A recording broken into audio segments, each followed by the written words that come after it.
नमस्कार प्रिय किसान मित्रों, आपका अपने चल जी फार्म खेती बड़े में फिर से एक बार स्वागत है। किसान भाइयों, हम काफी समय से 9560 और 9305 कुछ इस प्रकार के सोयाबीन बोते आ रहे हैं और इसका उत्पादन दर ब दर मतलब गिरता जा रहा है।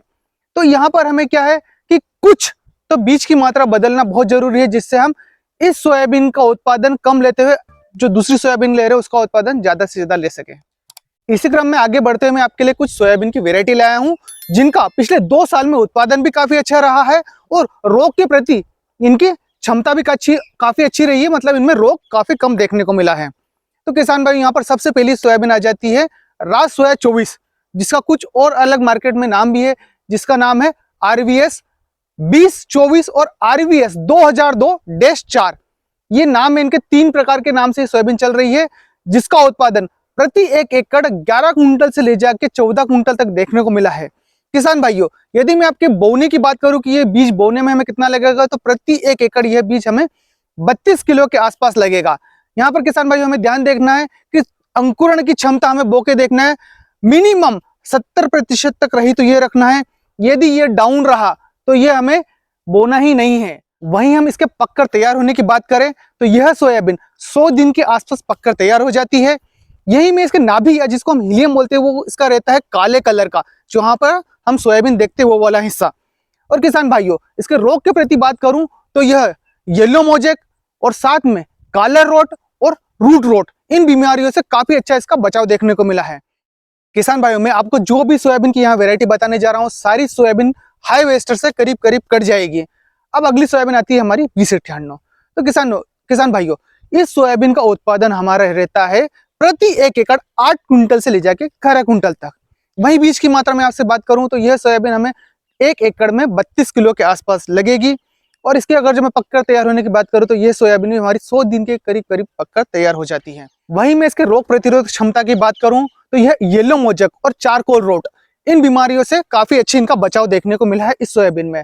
यही मैं JS 2098 की बात करूं तो यह सोयाबीन जबलपुर विश्वविद्यालय द्वारा विकसित की गई है, जिन्होंने यहाँ पर 9560 पहले विकसित की थी, ये उनके द्वारा ही विकसित की गई है। वहीं हम अगली सोयाबीन वैरायटी की बात करें तो जिसका नाम है JS 2212, जो मार्केट में ब्लैक बोल्ट के नाम से काफी प्रचलित है, क्योंकि किसान भाई इसका जो नाभि रहती है वो काफी काले गहरे रंग की रहती है। यही मैं इस सोयाबीन के उत्पादन की बात करूं आपसे तो यह प्रति 1 एकड़ 8 कुंटल से ले जाके 11 कुंटल तक इसका उत्पादन देखने को मिला है। वहीं मैं आपसे बीज की मात्रा की बात करूं तो प्रति 1 एकड़ यह हमें 32 किलो के आसपास डालना है खेत में।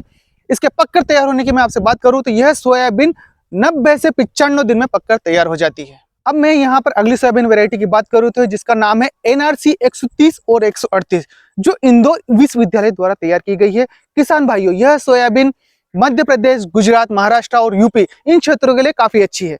अब मैं इसके उत्पादन की बात करूं आपसे तो यह सोयाबीन 8 कुंटल से ले जाके 11 कुंटल तक प्रति 1 एकड़ इसका उत्पादन देखने को मिला है यहाँ पर। और यही बीज की मात्रा करूं बात तो प्रति 1 एकड़ यह सोयाबीन 32 किलो से ले जाके 35 किलो तक डलती है। और इसके पकने की बात करें तो यह सोयाबीन 90 दिन से 95 दिन में पककर तैयार हो जाती है। किसान भाइयों, यहाँ पर मैं अगली सोयाबीन आपको बताने जो जा रहा हूँ वो गलतिया खेत, मतलब कि जिस खेत में नमी बनी हुई रहती है उस खेत के लिए भी काफी अच्छी है। मतलब जो नॉर्मल खेत है कि जहां पर नमी नहीं रहती, उस खेत में भी आप आसानी से बो दे सकते हैं। तो उसका नाम है RVSM 1135। यह सोयाबीन ग्वालियर विश्वविद्यालय, कृषि विश्वविद्यालय द्वारा विकसित की गई है। अब मैं इसके उत्पादन की आपसे बात करूंगा तो यह 9 कुंटल से ले जाके 11 कुंटल प्रति 1 एकड़ इसका उत्पादन रहता है। वहीं मैं इसके बीज की मात्रा की बात करूं तो प्रति 1 एकड़ आप 32 किलो इसका बीज ले सकते हैं। और पककर तैयार होने की बात करूं तो यह 110 दिन में पककर तैयार हो जाती है। तो किसान भाइयों, हमारे द्वारा दी गई जानकारी और बीज की वैरायटी आपको कैसे लगी, कमेंट कर जरूर बताएं और अपने किसान मित्रों को वीडियो साझा करना ना भूले। धन्यवाद।